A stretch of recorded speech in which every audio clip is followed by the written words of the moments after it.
Bienvenue sur TSTV. TSTV, la chaîne de vérité.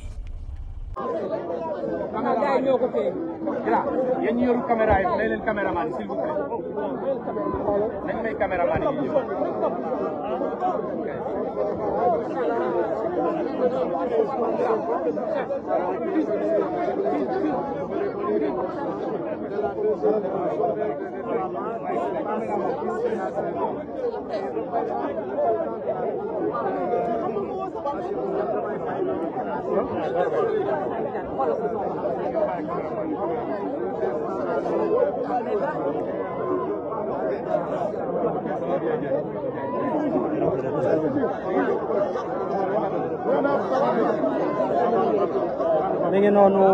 premier ministre di waaj a def déclaration de presse bi mu defee lancement officiel li nga xamante ne moom moo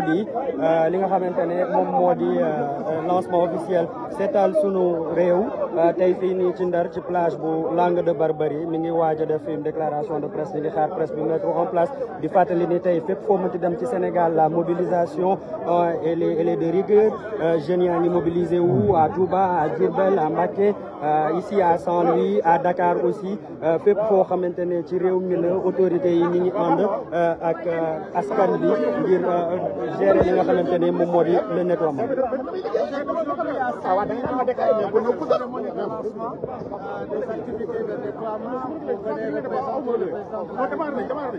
Alors quel message d'abord pour les populations de Saint-Louis et ensuite pour les populations du Sénégal pour que ces actions-là soient pérennes. jërëjëf def naa damay njëkkee wolof doo ko tontu ci tubaab ñu ngi sant yàlla di jëli ci yonent bi salaam di am mbégte bu rëy teew fii ànd fekk monsieur le ministre de l'assainissement docteur Cheikh Tidiane Dièye ak kilifa yi ñu fekk ñu dalal ñu monsieur le gouverneur monsieur le préfet ak mboolem seen autorité yi nga xam ne ñëpp dañu tey ñu ngi fii ci cadre ñaareelu journée bi nga xam ne mooy programme bi ñu lancé muy programme Seetal sama réew mi programme boo xam ne son excellence monsieur le président de la République Bassirou Diomaye Faye da ko bindoon ci programme muy benn ci fànn yi ëpp solo ci programme moo tax bokk na ci li ñu njëkk a lancé li ñu defee ay semaine rek lañ ko lancé tey jii moom ci boppam son excellence le président Bassirou Diomaye Faye moo dooroon teew moo waroon doon première sortie bu muy def ci région yi ci cadre programme bi waaye yàlla dafa def bésu tey bi méngoo sommet bi war a am CEDEAO fële Abuja ba tax fii may wax ak yow ñi tembe dafa naa yegg na Abuja ndax ba ci suba la dem loolu tax mu yónni ma pour ma ñëw teewal ko fi ma ñëw fi nag ak mbégte bu rëy rëy ndax man ku ma xam rek xam sama cofeel ci Ndar di njëkkee rek remercier population Ndar ndax maa ngi fàttaliku lu soriwul dara ci campagne bi man maa fi ñëwoon campagne ci turu candidat Bassirou Diomaye Faye waaye def naa liñ ci gis ci bés boobu ñëpp jàppoon nañ ni balaa ñu jóge Ndar fond bi boo moytu dina normé tellement population Ndar dañu génn commencé ko guddi ba ëllëg ci fajar midi kon loolu mosul am ci campagne électorale ñu koy gërëmee waa Ndar bu baax a baax waaye di leen wax ni du yem ci gërëm parce que gor lay doon te ba askan jiyee ni mu amee Ndar nag la amee fépp ci Sénégal lenn rek nga mën a def mooy li taxoon ñu am yaakaar ci yow nga xar ci tànk tubi ba ñu gis ci ay résultats lii nag dafay dugg ci cadre boobu rek parce que dafa am lu ñuy sàggane mais mu am solo trop mooy li tubaab di wax cadre de vie ci wolof mooy fa ngay dund dëkkuwaay ak di ko wër loolu amul lu ëpp solo ci nit mun na génn fu mu génn ñu ne ko taaru nga li nga sol rafet na waaye bu dee fi mu jógee ku ko fa fekk xeeb ko ci ñàkk set wala ñàkk toppatoo loolu dootul am solo moo tax dëkkuwaay dafa am solo ñu war cee bàyyi xel ñun ñëpp nag parce que dëkkuwaay bu ñu defar ko mu mel ni war a mel premier avantage bi mooy dina tax ñu wegg bu la fekk si respecté ñaareel avantage bi mooy dina fekk wala dina tax jàngoro yu bëri bëri xam ngeen ni jàngoro yu bëri ñàkk cet ci dëkkuwaay moo gën a parce que danay jàngoro yoo xam ne foo ko dégg rek xamal ni li ko andi dëkkuwaay bu bon bokk na ci rawatina nag ci mag ñi nga xam ne léeg-léeg dañuy xaw a néew di doole ak tuut tànk yi moo tax ku bëgg a defar réew da ngay njëkk ci li ñuy wax ressources humaines nit ñooñu nag ñaar mooy tax ñu jëriñ seen réew mooy ñu fexe ba former leen xel mi sell ku nekk am fenn foo xam ne am nga fa xam-xam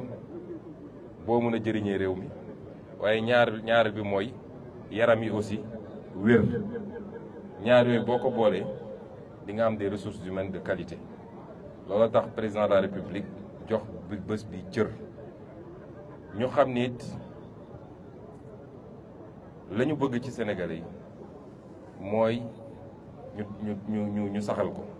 ndax problème bi ñu am yépp mooy léeg-léeg mën nañoo démarrer waaye bu ñu demee tuuti rek mu commencé di wàññeeku ba mbir mi jaare noonu defe naa concept setal yàgg na fi ñun bi ñu nekk gone ci régime socialiste ñu njëkkoon lancé setal ba biñ ko anglicisé tuddee ko cleaning day donc du lu bees waaye li war a bees nag mooy taxawaay biñ ci war a am ñun ñëpp xam ni du mbirum président de la république defaluñu ko président de la république parce que président de la république dëkkul goxu mbàcc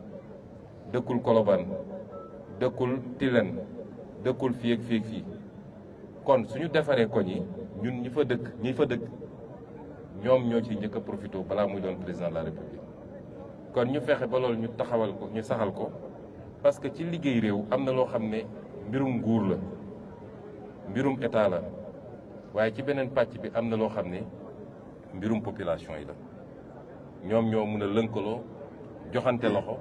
jàpp ci ñu defar réew mi kon looloo tax président de la république yebaloon ma fii ma ànd ak ministre bi nga xam ne moo fi mu toll nii moom mooy jëwriñ buy toppatoo yu ni mel pour ñu ñëw jëmmal deuxième journée bi fii ci Ndar muy première région boo xam ne président de la république déplacé wu na ci ndax man mi ma yebal man mii moom laa fi toogal te loolu day wone cër bi ñu jox Ndar ak yéene gi ñu am ci Ndar problème Ndar nag xam nañ ko yàgg nañ koo wax ba may nekk assemblée nationale bind naa ci ay questions écrites laaj ko gouvernement bi yàgg naa ñëw Ndar fii def fi conférence wax ci problème Ndar donc du lu ñu xamut daanaka soxlawuñu sax ñu jox ñu fii cahier de doléance xam nañu problème Ndar bu baax a baax yi ma ci seppi rek li gën a gàtt mooy fi ñu taxaw nii ñëpp xam nañu problème mu géej gi nga xam ne ma ngay avancé loolu nag tendance mondiale la ndax dafa lënkaloo ak li ñuy wax réchauffement climatique mooy àdduna xeetu xarale yi ñuy jëfandikoo surtout réew yi nga xam ne am nañu doole développé nañ ci wàllu seen industrie yooyu dafa dem ba li muy dégager ci ay gaz yuy polluer dafa am lu mu yàq ci jaww ji loolu nag bu demee ba dañ rek musiba dina am ndax àdduna day gën a tàng ndax li ñuy wax serre couche de serre bi moom mooy tax ba naaj bi buy egsi ñun day dooleem day wàññeeku bu demee nag ba dañ fi naaj bi day gën a tàng bu ko defee boo demee fi ñuy wax pôle nord nga xam ne ay glace la woon glace yooyu day commencé seey yokk ci géej gi itam jël volume ñëw dugg ci suuf si looloo tax ñëpp ñi nga xam ne pays côtier lañu tey am nañu problème boobu waaye rawatina nag Afrique ndax seetlu nañ ni Afrique moo gën a néew li muy polluer waaye moom moo gën a subir li ñuy les effets du réchauffement climatique fi ñu toll nii firnde na ko ndax wax nañ ni géej gi at wu ne dina avancer lu mat 5 à 6 mètres donte dafa mel ni ci fan yi mu ngi mel ni dafa xaw reculer tuuti mais at wu ne dina avancer lu mat 5 wala 6 mètres. bëri na fii ay kër yoo xam ne defe naa ñëw naa fi juróomi at ci gannaaw wala lu ko ëpp ñëwoon visiter fii yëpp ay kër yu bëri yoo xam ne jëlee woon na ñi fi dëkk parce que ndox mi dem na ba jël kër yi yóbbu leen fële booru balaa nga yegg Ngalel xaar yàlla defe naa fa lañ leen defaloon ay tente noonu la amee feneen ak feneen du Ndar rek de côte bi yëpp la boo demee ba Kafountine fële ci Casamance di nga ko fa fekk loolu di problème boo xam ne problème bu laaj ay matuwaay la bëri na ay programme yoo xam ne lancé woon nañ ko fi lim naa ci démb rek lu mat juróom benn programme yoo xam ne ñeenti banque mondiale moo ko financé am na ci boo xam ne Union européenne la am na ci boo xam ne AFD la jox nañu ndigal ministre bi nga xam ne mooy saytu li jëm ci environnement pour ñu defal ñu benn évaluation programme yooyu lan lañ ci def ci ay milliards ban résultat lañ ci am fan lañ ci toll lan mooy gàllankoor yi loolu baax na ñu def ko balaa ñuy dérouler programme yu bees parce que léeg-léeg problème bi ñu am Sénégal mooy dañuy jàll ci programme dem ci beneen te du ñu évaluer li ñu defoon ak fan la mbir yi dugg ak lan moo ci doxut loolu di mbir mu am solo waaye li wóor ba wér mooy nu ñuy def ba freiner avancée de la mer loolu yitte gu rëy la ci suñu gouvernement te noonu lañ ko fas yéene wéyalee doore ci li ñu fi jot a def waaye yokk ko ful ko ba ci suñu 700 kilomètres de côte yi ñu mën ci am ay résultats fii ñu taxaw ni ñaareelu problème bi mooy bël bi ñëpp xam nañ ko li ko andi woon mooy 2003 bi taw bi xawee am doole trop ñi fi newoon ci kilifa ci jamono jooju newoon ñu dem ba ne bu ñu moytuwul Ndar ci boppam dina am inondation yoo xam ne dina doy waar te kër yu bëri dina nekk ci ndox mi ci la kilifa yi fi newoon joxe woon ndigal dinañu ubbi benn brèche bu ndaw ci géej gi pour ndox mi dem muy woon solution bu baax ci jamono jooju ndax fexe woon na ba inondation yi amul biir Ndar waaye malheureusement conséquences yi mu jur après brèche bi nga xam ne quelques centimètres la woon tey defe naa ëpp na 6 kilomètres ba amoon impact dëkk yu bëri jëloon na ko fu mel ne ay Dun Baba Dieye ak yeneen waaye defe naa am na lu ci nit ñi jot a def ba tey ensablement bi ñu def ak yu demee noonu defe naa village boobu dellu si na waaye bël bi dafa di problème bu xaw a jafe ndax day déplacé wu vers le sud te démb gouverneur mi ngi ma naan defe naa dans 25 ans su ma juumut la war a dellu ci place am bi mu normal donc at wu ne wala ñaari at yu ne dina am benn village boo xam ne dina am problème buy jóge ci bël bi fi mu toll nii su ma juumul booru Gandon la war a doon Ganjool boobu sabula booru Ganjool kon loolu it lañ ci mën a def rek mooy anticiper ci ensablement yi ñu demee noonu mais c'est un phénomène naturel boo xam ne dina réglé wul boppam lañ ci war a def ci accompagner aussi les populations bu soobee yàlla dinañ ko def loolu nag lu gàtt la li may wax fii ndax li ëpp solo mooy lancer ko dina am yeneen kàddu yu ñuy wax feneen ndax defe naa am nañu ñetti étapes yu des di wax rek ni problème mu Ndar yëpp xam nañ ko la jëm ci napp gi defe naa ren gouvernement def na effort yu rëy rëy bi ñu toogee rek le président yebal ay délégation ministre bi yor napp bi moom ci boppam bi mu demee di nuyoo tournée bi mu doon def di nuyu suñu dëkkandoo yi am na lu mu waxtaanoon ak président Mauritanie ba ñooñu jox ñu nombre de licences de pêche yu bëree bëri ba nappkatu Ndar yi mën a continuer dem di nappi foofu tranquillement ñu génn ci loolu mu yónni fa délégation boo xam ne ministre de la pêche moo ko jiite woon mooy mu dem fa am fa ay résultats yoo xam ne defe naa tey jii nappkatu Ndar yi amuñu problème war a dem sur la base des licences de pêche dem prélever quotas yi nga xam ne autorisé nañ leen ko ñu boole ci nag matuwaay yi nga xam ne ñu ngi koy jël ci accord de pêche yi ndax loolu dañ koy yàgg a wax démb ba ñuy doon opposition te lu ñu mus wax en tant qu'opposant rek bu soobee yàlla dinañ ko def en tant que bu ñu egsee ci pouvoir exécution programme nag dañ koy dérouler étape par étape waaye gis ngeen premier acte yi ñu posé ci li jëm ci accord de pêche yi fa ñu bëgg a jëm daal gëm naa ni bateau dootul jóge bitim réew yor filet yu ko neex mën a buub suñu géej gi yëpp te du débarquer fii biir Sénégal yóbbu géej gi la mu soxla wala mu sànni ko ci géej gi loolu moom dina jeex ci Sénégal te li ñu waxoon ni dina am benn zone boo xam ne bateau Sénégal kese moo fay dem nappi loolu it nañ ci jublu ñu ngi ciy liggéey déjà te defe naa accord de pêche yooyu léegi mu jeex ñu war a dugg ci phase de renégociation te boobaa di ngeen xam ni fal ngeen ñu am fulla ñu bëgg Sénégal ñu jiital intérêt Sénégal ci keneen ku dul Sénégalais kon lii lu ñu bëggoon a lancer la rek pour ubbi journée bi di féliciter waa Ndar yëpp ci mobilisation bi di leen wax nag du mobilisation parce que Premier ministre mi ngi ñëw dafa war a doon mobilisation ci journée bi yëpp nag rawatina ndaw ñi ñu setal Ndar ba mu set wicc waaye setal baax na trop waaye bañ a tilimal moo gën fuuf loolu it ci suñu jikko lañ ko war a dugal jikko yi mooy ñeneen ñi waruñ ñoo gën suñu bopp ñun sama benn xarit boo xam ne ambassadeur la woon Japon yàgg fa mu ne ma japonais yi ku ciy doxantoog xajam ngoon sax da ngay yor benn mbuus boo demee ba xaj bi bëgg a def ay soxlaam da ngay lal mbuus mi mu def ko ci nga takk soo doxee ba gis poubelle nga sànni fa soo gisul di nga dox ba sa kër dugal ko sa poubelle loolu mooy bëgg sa réew kon il faut ñu góorgóorlu ñu nit ba yenn pratique yi nga xam ne mooy tilimal ku ñëw sànni sa palanteer wala nga bale sànni sa buntu morom wala soo lekkee sa banaana sànni ci yoon bi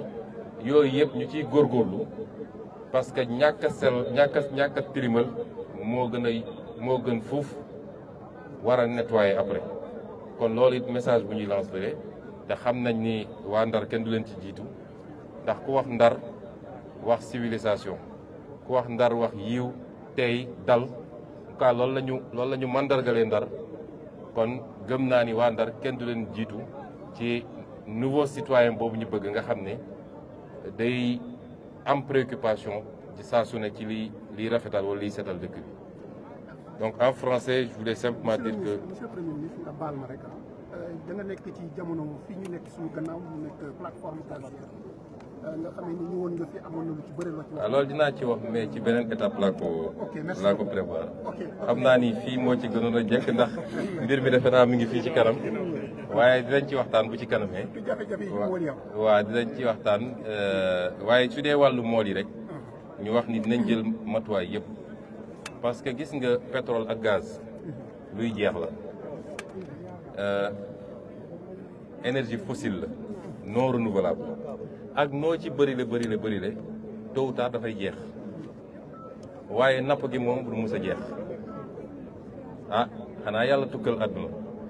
waaye tant que ñu ngi nekk ci àdduna dañuy soxla napp dañuy soxla bay dañuy soxla càmm parce que loolu moo ñuy dundal boo demee nag ba sàggane li nga xam ne dafay nekk fii abadan war a mën a dundal réew mi nga sàggane ko ci loo xam ne day jeex ak lu ci mënti am ci koom day jeex bu boobaa sacrifier nga sa bopp moo tax yàlla may nañu ressource war nañ ko exploiter mu jëriñ Sénégalais yi ci wàllu njëriñ boobu laa ne naa ci waxtaan feneen waaye war nañ fexe ba mu méngoo ak lii nga xam ne mooy liñ fi fekk muy napp gi muy càmm gi muy leneen ak leneen loo xam ne moom mooy cosaan ci koom-koom ci am réew kon loolu nañ ci am na luñ ci commencé liggéey mënuma wax lépp mais am na luñ ci commencé liggéey ministère yi ko séq ay jox nañ leen ay instruction am na luñ ciy waajal buñ ci paree moo xam décret lay doon wala loi bu ñu yóbbu assemblée nationale pour wax naka lañ koy réglementer ba pétrole bi wala gaz bi du gàllankoor napp gi normalement war koo mën a gàllankoor normalement parce que exploitation gazière gaz bi warul rëcc warul génn warul tuuru pétrole kazalika ndax bu amee rek catastrophe naturelle am na donc loo xam ne sa plateforme nga koy defee su dee lu ñuy dugal ci biir réew mi ñu def benn gazoduc boo xam ne fa lay jaar dugg ci réew mi bu dee lu ñuy liquéfier yóbbu bitim réew ay bateau ñooy taxaw ñu yeb ko mu yóbbu ko normalement su kenn ku ne yemee fi nga war a yem warul mun a am impact ci napp gi te du ñun ñoo njëkk a am nag pétrole ak gaz offshore ndax ñoo ko mujjee am ñu ngi koy def feneen ak feneen te ñooñu teewul ña ngay def seen napp tranquillement kon loolu ñu ngi ciy liggéey di dalal suñu mbokk mool yi ni bu soobee yàlla suñu première préoccupation mooy géeju Sénégal jëriñ waa Sénégal la ca nekk yëpp mën a jëriñ waa Sénégal te li ci ëpp solo mooy li nga xam ne luy dund ci biir géej gi la li ne ci suufa suuf nag di pétrole ak gaz doog a ñëw mun a dox te benn du lor moroom.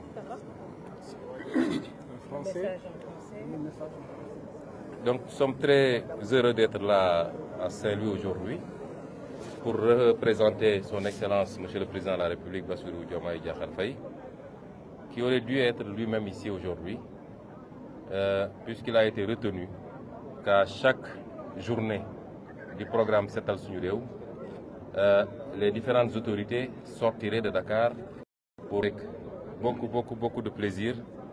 parce que tout le monde connaît mon attachement à cette ville de Saint-Louis, qui est ma ville de cœur, une ville qui m'a beaucoup donné.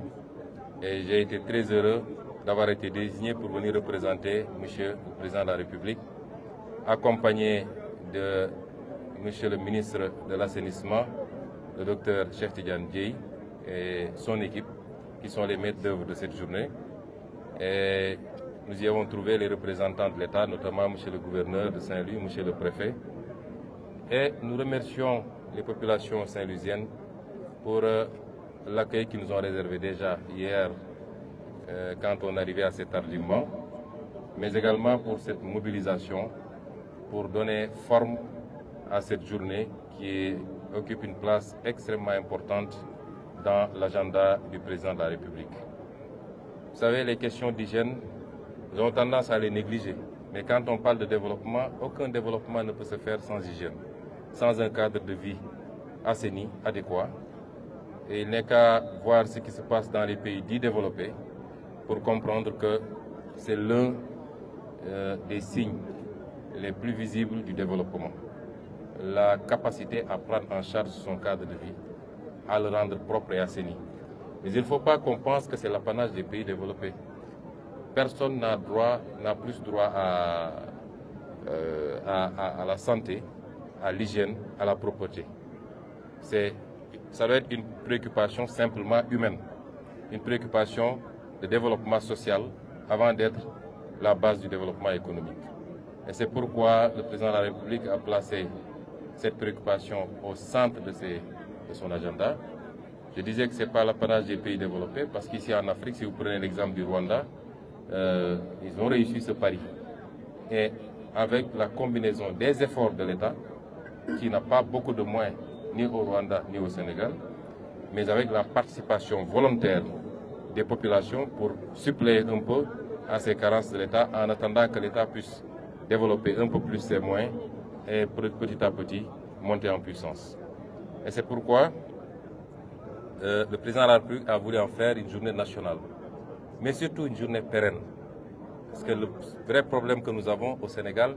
c'est de maintenir la cadence quand il s'agit de faire des choses utiles. Et il est important que chaque Sénégalais puisse sacrifier de quelques heures pendant le mois, en tout cas une fois par mois au moins, à son propre cadre de vie. Parce que si le cadre de vie est assaini, il ne l'est pas. S'il est assaini ici à Guet-Ndar, il ne l'est pas pour le président de la République, il ne l'est pas pour le Premier ministre, il l'est pour les populations de Guet-Ndar qui vivent ici à Guet-Ndar. Cela est valable pour tous les quartiers du Sénégal, pour toutes les communes du Sénégal et donc pour la nation tout entière. Et c'est pourquoi nous continuons à lancer cet appel, à maintenir la mobilisation et quelquefois même à créer des sous-journées, que dans les quartiers, les gens disent on a une journée nationale que nous allons honorer, mais nous allons nous fixer une journée du quartier. Et pour avoir un programme intercalé qui permettra d'anticiper sur beaucoup de choses. Et je disais tout à l'heure que nous avons beaucoup travaillé également sur les comportements. Le plus important, c'est les comportements. Il est bien de nettoyer, mais c'est mieux encore de ne pas salir. C'est mieux encore d'avoir des réflexes qui nous permettent d'éviter de salir. Et ces réflexes, c'est d'éviter de jeter n'importe quoi sur ce qu'on a en commun, c'est-à-dire les espaces publics, la rue, les espaces du quartier, ainsi de suite. Qu'on ait le réflexe de dire, même si je ne trouve pas de bac à ordures à proximité, je préfère garder la peau de banane que je viens de consommer, je gardais comment on appelle ça, les sachets d'eau que je viens de boire, et ainsi de suite. Je préfère le garder, marcher plusieurs mètres jusqu'à trouver là où le mettre, ou bien aller jusqu'à chez moi pour le mettre dans la poubelle plutôt que de jeter dans la rue. Ça, c'est des comportements qui doivent être élémentaires, qui nous interpellent tous et qui démontreront, lorsqu'ils auront pris une place capitale dans le comportement des Sénégalais, qui démontreront notre patriotisme, notre attachement au bien commun, à ce que nous partageons. Et c'est extrêmement important. Et dans la logique, ce n'est pas seulement de prendre une journée pour venir faire de l'activité physique. Non, il faut aujourd'hui une véritable éducation au comportement d'hygiène et de maintien, d'entretien du cadre de vie. Pour les adultes, il faudra que ça passe par ces journées, mais il faudra aussi que ça passe par, quelquefois, l'application stricte de la réglementation. Et pour les moins jeunes, c'est-à-dire les enfants, c'est les programmes d'éducation civique qui seront introduits dans le cursus scolaire depuis le bas âge, qui ne seront pas seulement portés sur cet aspect, mais sur toute la question de la citoyenneté, du rapport à la chose publique, du rapport à l'État, du rapport au bien commun, que dès le bas âge, nous puissions formater les enfants à ces concepts. Et c'est vous dire que c'est autant les programmes économiques, autant les programmes, les réformes institutionnelles, ainsi de suite, sont importants pour nous, autant cette problématique également revêt une importance capitale. Et je voulais dire à la population de Saint-Louis également que je ne peux pas venir jusqu'ici. Nous sommes dans un lieu symbolique, la plage de la Chaumière, que nous avons connu quand on était ici en tant qu'étudiants, que Cheikh Tidiane Dièye en tout cas connaissait bien, moi je ne connaissais pas bien. Il connaissait bien Chaumière et Hydrobase, lui. Mais nous ne pouvons pas venir jusqu'ici sans dire aux populations de Saint-Louis que nous connaissons très bien les problèmes de Saint-Louis. Nous n'avons pas besoin qu'on nous remette un mémorandum,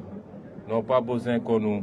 interpelle. Nous connaissons très bien, en tout cas, les problèmes essentiels de Saint-Louis. Je ne peux pas dire que je connais tous les petits détails, mais Saint-Louis nous a intéressés comme toutes les autres villes du Sénégal. Et vous savez que la manière dont nous avons pratiqué la politique jusqu'à présent, nous avons essayé d'axer notre action politique sur une véritable maîtrise des problématiques de développement, des problématiques citoyennes, des problématiques sociales, des problématiques citoyennes et sociales, pour pouvoir y apporter des réponses. Et c'est pourquoi on s'est intéressé beaucoup à Saint-Louis. Je traiterai d'autres questions à d'autres endroits, mais ici je profite pour dire que l'un des problèmes de Saint-Louis, c'est l'avancée de la mer. Problème qu'il partage avec toutes les villes, les villages et les hameaux côtiers. Nous sommes confrontés aujourd'hui aux effets du réchauffement climatique avec la remontée des eaux, la fonte des glaces qui impacte tous les sites côtiers du monde. Mais l'Afrique subit beaucoup plus ces impacts que tout le reste du monde, alors qu'il pollue à moins de 5%. Mais malheureusement, c'est ça. Et c'est pourquoi aujourd'hui, il a été établi que les plages avancent pratiquement de 5 à 6 mètres par an au niveau de la côte sénégalaise. Et les effets, on les a sentis depuis quelques années ici. Beaucoup de maisons sont abandonnées maintenant, ont été pratiquement récupérées par les eaux. Des solutions de fortune avaient été trouvées pour déplacer des populations et les mettre dans des tentes de fortune. Je crois que certaines sont maintenant logées dans des logements sociaux. Mais c'est pour dire simplement que c'est un impact qui est là et qui appelle des solutions extrêmement difficiles à mettre en œuvre, extrêmement coûteuses également. J'ai dénombré pas moins de 6 programmes 4 financés par la Banque mondiale, un financé par l'AFD, un autre financé par l'Union européenne, évidemment avec la contribution de l'État du Sénégal, et un dernier des études qui sont en cours de la part de l'Agence municipale de développement. Nous avons instruit le ministre de l'Environnement de faire l'évaluation, pour ne pas dire l'audit de tous ces programmes, pour qu'on puisse savoir où est-ce qu'on en est, qu'est-ce qui a été fait, quels ont été les résultats obtenus, qu'est-ce qui bloque et pourquoi. C'est important de faire l'évaluation avant de se projeter sur techniquement, financièrement, avant de valider.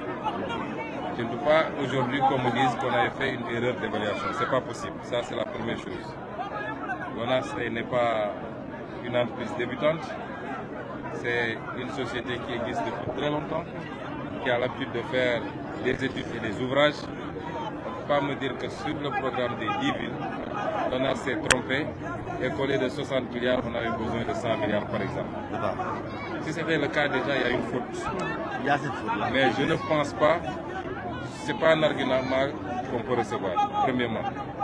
Deuxièmement, les 60 milliards, où est-ce qu'ils ont été enfouis? Il me faut un rapport, une étude détaillée, parce que vous ne pouvez pas avoir 60 milliards pour me dire que c'est consommé, et qu'aujourd'hui, on soit encore à cette situation. La station même n'est pas construite. On est obligé de trouver des solutions de fortune. Moi, je pense qu'il nous faut avoir beaucoup plus de rigueur dans la manière d'indexer ces questions-là. Et de ne pas venir trouver une situation qu'on essaie de légitimer quelque part, où on absout les gens et on avance. Avec 60 milliards, on devait avoir des résultats. Or, de ce que je comprends, le résultat n'est là nulle part. Ni à Touba, ni à Pikine, ici à Saint-Louis, ni à Kaolack, ni ailleurs. Où est-ce qu'ils ont mis l'argent? Donc faites-nous ce travail, nous allons continuer. Nous allons faire ce qu'il y a à faire. Nous allons essayer de mettre des moyens. Mais on ne peut pas aussi passer par pertes et profits ce qui a été fait ou comment ça a été fait. Et ça, nous l'exigeons, il nous faut faire ce travail. Vous me dites ici à Pékin, combien de milliards ont été, en tout cas, ce qu'ils ont avancé pour avoir été dépensés ici à Pékin, il faut ngeen defal ñu ko. Ñu xool ndax loolu méngoo nag li ñu gis fi Pikine ngeen defal ñu ko Touba feneen ak feneen ñu xool fan la xaalis bi dugg bu dee nag xaalis bi duggul fu mu war a dugg wala dafa seey comme ni mu seeyee fu bëree bëri ñu situer les responsabilités et c'est comme ça qu'on doit redresser le pays. Sinon les choses vont se sédimenter ku ñëw def li ngay def dem et on essaie de trouver des solutions et c'est les pauvres populations qui trinquent te seen xaalis la parce que suñu lebee ñoom ñoo koy fay ak seen impôt. Donc ça c'est impératif. Maintenant les solutions pour que l'hivernage ñu mun ko jàll c'est important. Les motopompes c'est bien, le bassin c'est bien, mais c'est des solutions de fortune pour que Pikine bañ a am yenn problème yi ci hivernage bi. Et ça j'y tiens particulièrement. Il ne faudrait pas qu'on nous dise que Pikine a tel ou tel problème. Il faut que nous trouvions des solutions. Maintenant après, pour le reste, comme l'a dit le ministre, nous verrons parce que les besoins sont immenses. Souvent, c'est des arbitrages qu'il faut faire. Mais nous considérons que, vu l'importance que revêt le programme de Setel Suñu Réew pour son excellence le président de la République, impérativement, l'idée de faire donner une priorité. Et trouver le moyen de, surtout pour des villes à forte densité, 100 000 habitants quand même pour un quartier comme ça, ça devient une urgence. C'est une question de salubrité et de sécurité publique. Moi, je verrai avec le ministre des Finances nous comment trouver des poches en cas pour accélérer le processus, pour avoir une solution durable. Mais dans l'urgence, il faut évidemment mettre en place ce dispositif pour que Rennes, au moins, nous. Mais j'accorde beaucoup de prix à ce que je dis. Et dès votre retour à Dakar, il faut que vous vous y mettiez et que vous nous envoyez rapidement un rapport détaillé sur l'exécution financière de ce projet. Parce que 60 milliards quand même, ce n'est pas un franc. Et on en est là dans toutes les villes. Ce n'est pas normal. Pas normal. Alors l'autre enjeu, monsieur le Premier ministre, c'est un enjeu de gestion de là, véritablement, il faut que les populations nous aident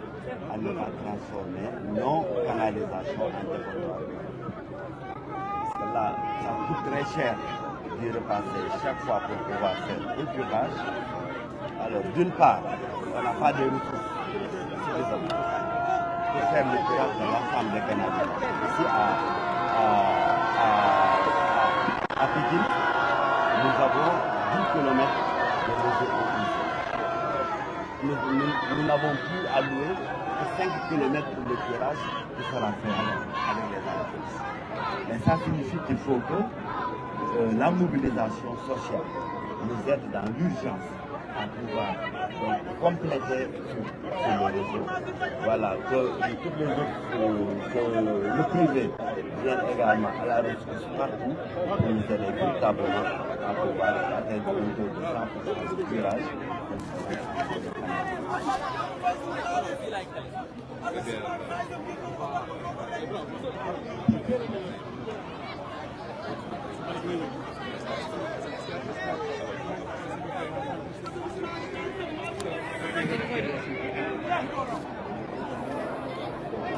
mbokki Pikine assalaamu aleykum ñu ngi leen di nuyu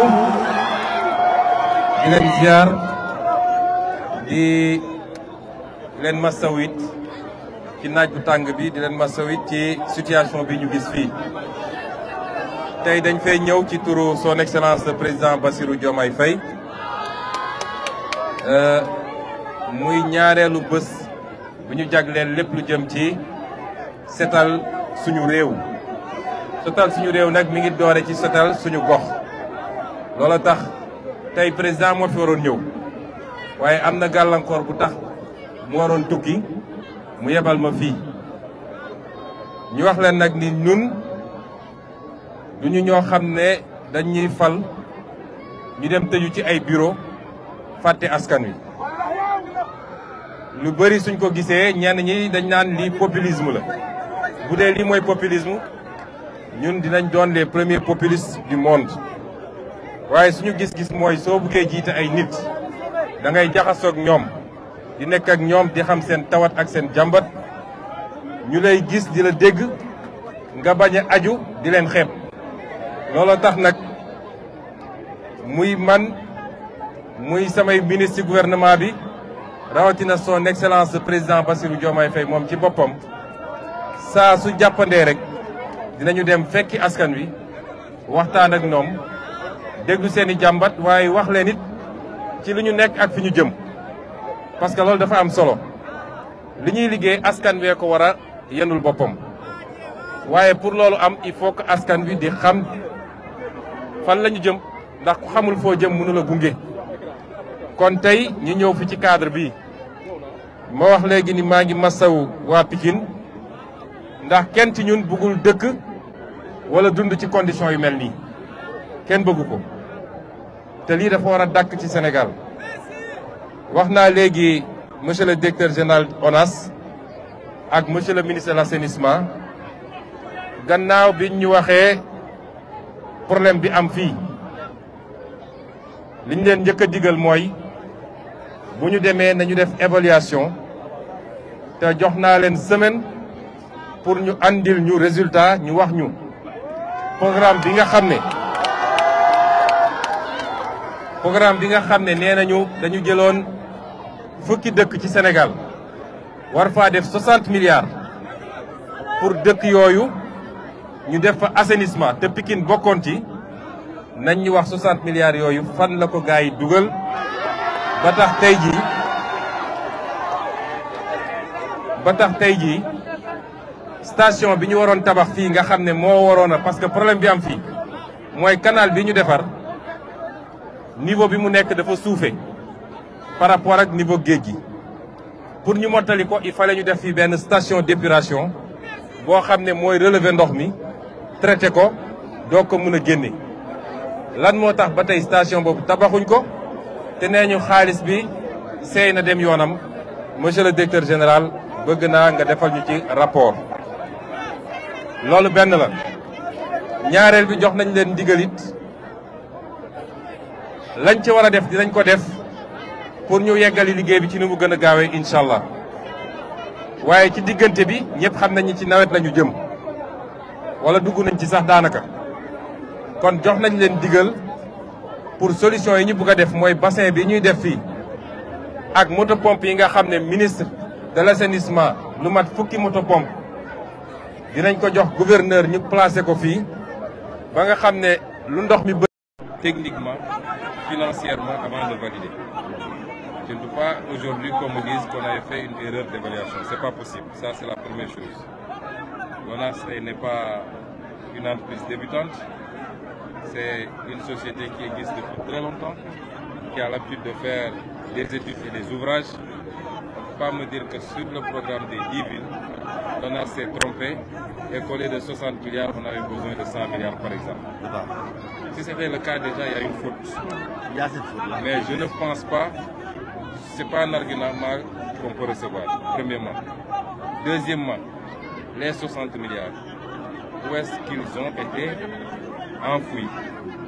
Il me faut un rapport, une étude détaillée, parce que vous ne pouvez pas avoir 60 milliards pour me dire que c'est consommé, et qu'aujourd'hui, on soit encore à cette situation. La station même n'est pas construite. On est obligé de trouver des solutions de fortune. Moi, je pense qu'il nous faut avoir beaucoup plus de rigueur dans la manière d'indexer ces questions-là. Et de ne pas venir trouver une situation qu'on essaie de légitimer quelque part, où on absout les gens et on avance. Avec 60 milliards, on devait avoir des résultats. Or, de ce que je comprends, le résultat n'est là nulle part. Ni à Touba, ni à Pikine, ici à Saint-Louis, ni à Kaolack, ni ailleurs. Où est-ce qu'ils ont mis l'argent? Donc faites-nous ce travail, nous allons continuer. Nous allons faire ce qu'il y a à faire. Nous allons essayer de mettre des moyens. Mais on ne peut pas aussi passer par pertes et profits ce qui a été fait ou comment ça a été fait. Et ça, nous l'exigeons, il nous faut faire ce travail. Vous me dites ici à Pékin, combien de milliards ont été, en tout cas, ce qu'ils ont avancé pour avoir été dépensés ici à Pékin, il faut ngeen defal ñu ko. Ñu xool ndax loolu méngoo nag ni ñu gis ci Pikine ngeen defal ñu ko Touba feneen ak feneen ñu xool fan la xaalis bi dugg bu dee nag xaalis bi duggul fu mu war a dugg wala dafa seey comme ni mu seeyee fu bëree bëri ñu situer les responsabilités et c'est comme ça qu'on doit redresser le pays. Sinon les choses vont se sédimenter ku ñëw def li ngay def dem et on essaie de trouver des solutions et c'est les pauvres populations qui trinquent te seen xaalis la parce que suñu lebee ñoom ñoo koy fay ak seen impôt. Donc ça c'est impératif. Maintenant les solutions pour que l'hivernage ñu mun ko jàll c'est important. Les motopompes c'est bien, le bassin c'est bien, mais c'est des solutions de fortune pour que Pikine bañ a am yenn problème yi ci hivernage bi. Et ça j'y tiens particulièrement. Il ne faudrait pas qu'on nous dise que Pikine a tel ou tel problème. Il faut que nous trouvions des solutions. Maintenant après, pour le reste, comme l'a dit le ministre, nous verrons parce que les besoins sont immenses. Souvent, c'est des arbitrages qu'il faut faire. Mais nous considérons que, vu l'importance que revêt le programme de Setel Suñu pour son excellence le président de la République, impérativement, l'idée de pouvoir donner une priorité. Et trouver le moyen de, surtout pour des villes à forte densité, 100 000 habitants quand même pour un quartier comme ça, ça devient une urgence, une question de salubrité et de sécurité publique. Moi, je verrai avec le ministre des Finances nous comment trouver des poches, en tout cas pour accélérer le processus, pour avoir une solution durable. Mais dans l'urgence, il faut évidemment mettre en place ce dispositif pour que Rennes, au moins, nous gagnons. Mais j'accorde beaucoup de prix à ce que je dis. Et dès votre retour à Dakar, il faut que vous vous y mettiez et que vous nous envoyez rapidement un rapport détaillé sur l'exécution financière de ce projet. Parce que 60 milliards quand même, c'est pas un franc.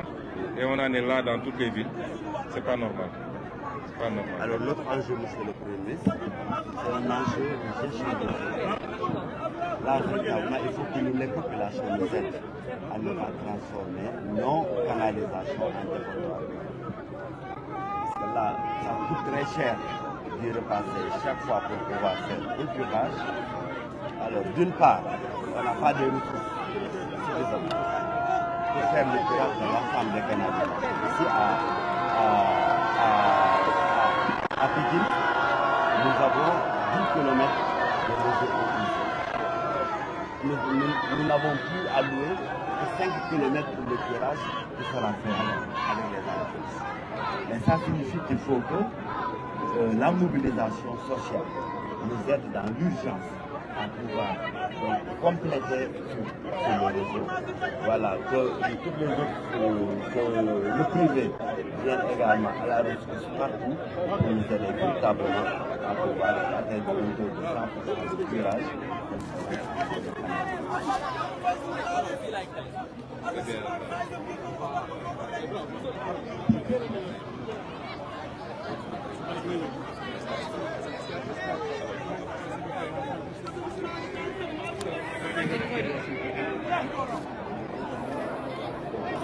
mbokki Pikine asalaamaaleykum ñu ngi leen di nuyu di leen ziar di leen masawit ci naaj bu tàng bi di leen masawit ci situation bi ñu gis fii tey dañ fay ñëw ci turu son excellence le président Bassirou Diomaye Faye muy ñaareelu bés bu ñu jagleel lépp lu jëm ci setal suñu réew nag mi ngi doore ci setal suñu gox loolu tax tey président moo fi waroon ñëw waaye am na gàllankoor bu tax mu waroon tukki mu yebal ma fii ñu wax leen nag ni ñun duñu ñoo xam ne dañuy fal ñu dem tëju ci ay bureau fàtte askan wi lu bëri suñ ko gisee ñenn ñi dañ naan lii populisme la bu dee lii mooy populisme ñun dinañ doon les premiers populistes du monde waaye suñu gis-gis mooy soo buggee jiite ay nit da ngay jaxasoog ñoom di nekk ak ñoom di xam seen tawat ak seen jàmbat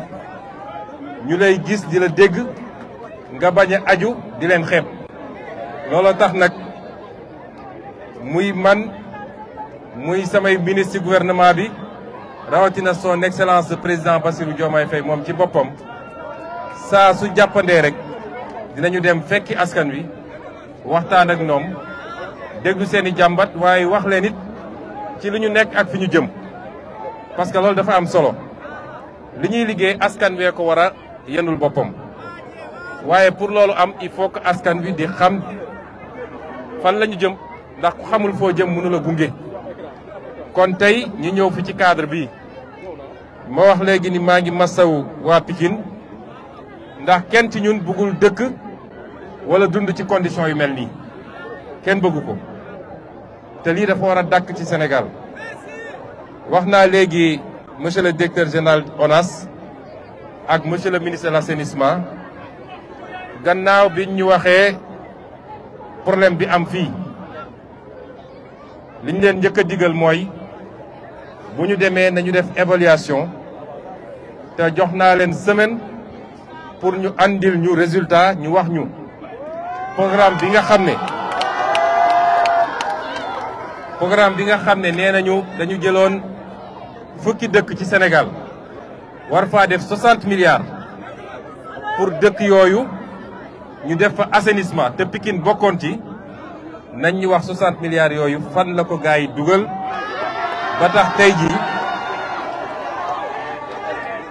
ba tax tey jii station bi ñu waroon tabax fii nga xam ne moo waroon a parce que problème bi am fii mooy canal bi ñu defar niveau bi mu nekk dafa suufe par rapport ak niveau géej gi pour ñu mottali ko il fallait ñu def fii benn station d'épuration boo xam ne mooy relever ndox mi traité ko doo ko mën a génne lan moo tax ba tey station boobu tabaxuñ ko te nee ñu xaalis bi seey na dem yoonam monsieur le directeur général bëgg naa nga defal ñu ci rapport loolu benn la ñaareel bi jox nañ leen ndigalit lañ ci war a def dinañ ko def pour ñu yeggali liggéey bi ci ni mu gën a gaawee incha allah waaye ci diggante bi ñëpp xam nañ ni ci nawet lañu jëm wala dugg nañ ci sax daanaka kon jox nañ leen digal pour solution yi ñu bëgg a def mooy bassin bi ñuy def fii ak moto pompe yi nga xam ne ministre de l'assainissement lu mat fukki moto pompe dinañ ko jox gouverneur ñu placer ko fii ba nga xam ne lu ndox mi Bienvenue sur TS TV. TS TV, la chaîne de vérité.